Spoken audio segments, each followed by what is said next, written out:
What's good? It's your boy Fanon. All right. Merry Christmas. It is Christmas morning. Doing a quick video before I go out and open presents with the kids. I hope that you are enjoying your Christmas and it turns out to be a wonderful day for you. I'm going to talk about one of my favorite boxers, and that is Terence Bud Crawford. And what I want for Christmas for Terence Bud Crawford is a fight with anybody other than Amir Khan. And what I hope for next year is, for me, in 2017, Terence Crawford was my fighter of the year. He ended the year at the number one pound for pound position. I'm putting him back as my number one pound for pound fighter over Canelo Alvarez. After what he did this year.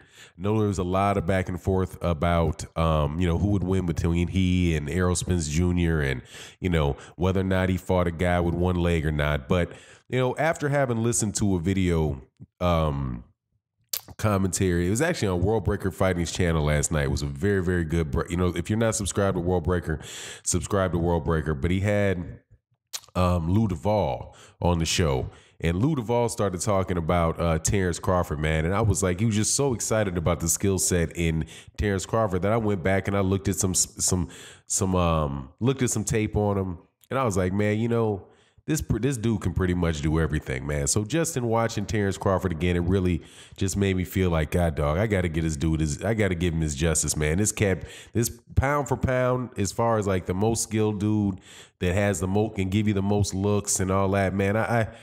I think it has to be Terence Crawford. But Terence Crawford's got a problem that I talked about all last year. One of, it's a good problem to have making all that money over there at ESPN, is that it is difficult for somebody to get in the ring with him.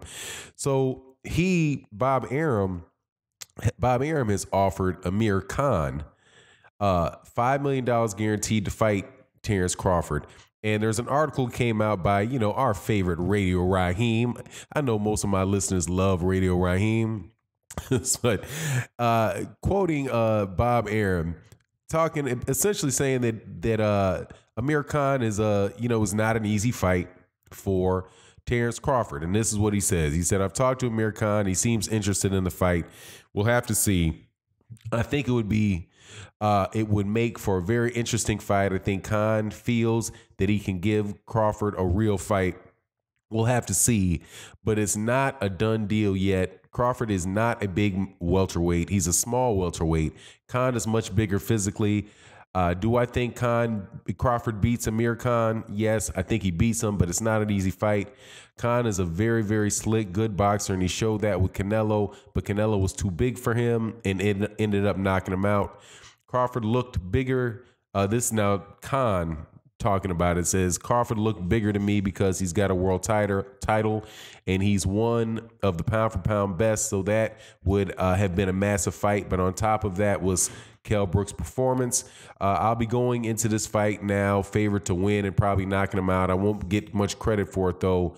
I'll beat him and they will say, okay, he was finished, blah, blah, blah. Going around about why he should or should not beat Kell Brook. And in my opinion, man, I don't care what the performance was against what was he fighting? Zafara or something? Zarafa?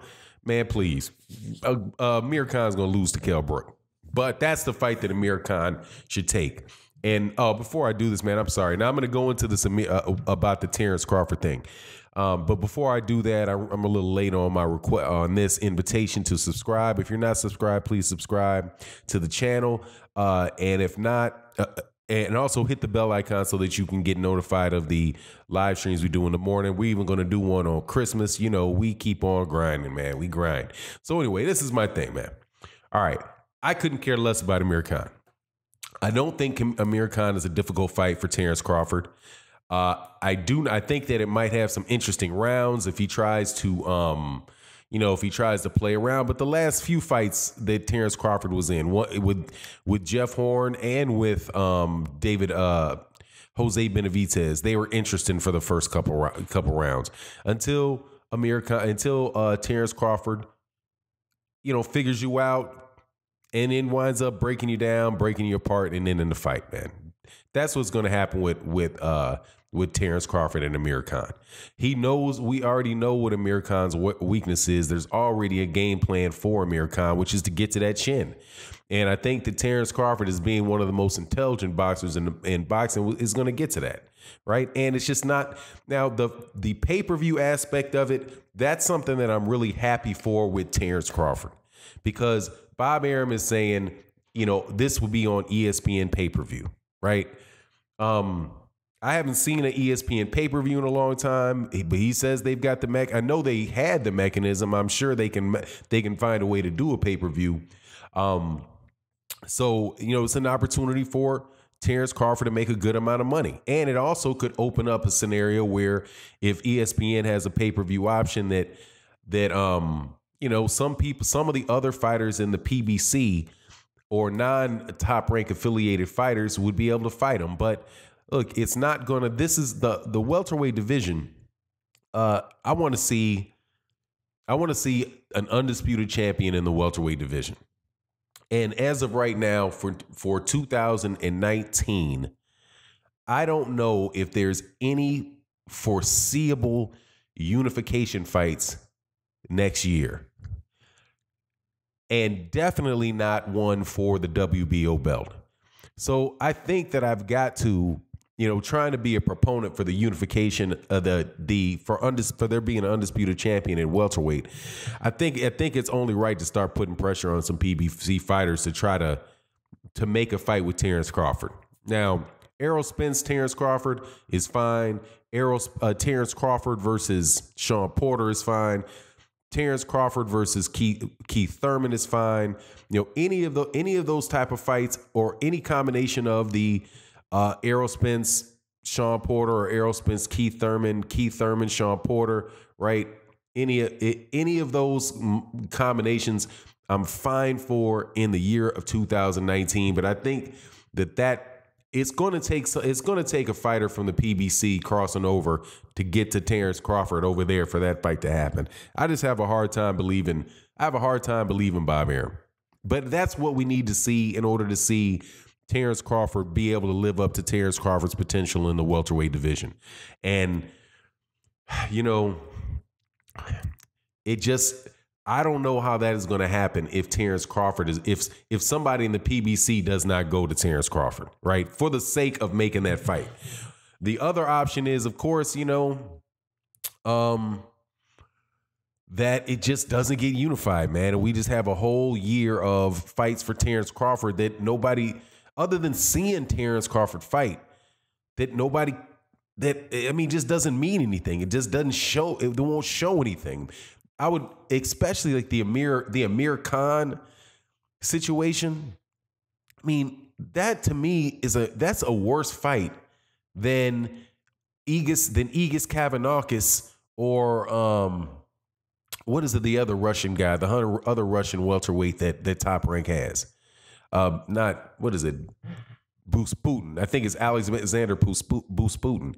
Right? Either one of those two I would take up before Amir Khan, man. But look, I gotta start giving Terence Crawford his credit again for being the pound for pound best fighter in the world in 2019.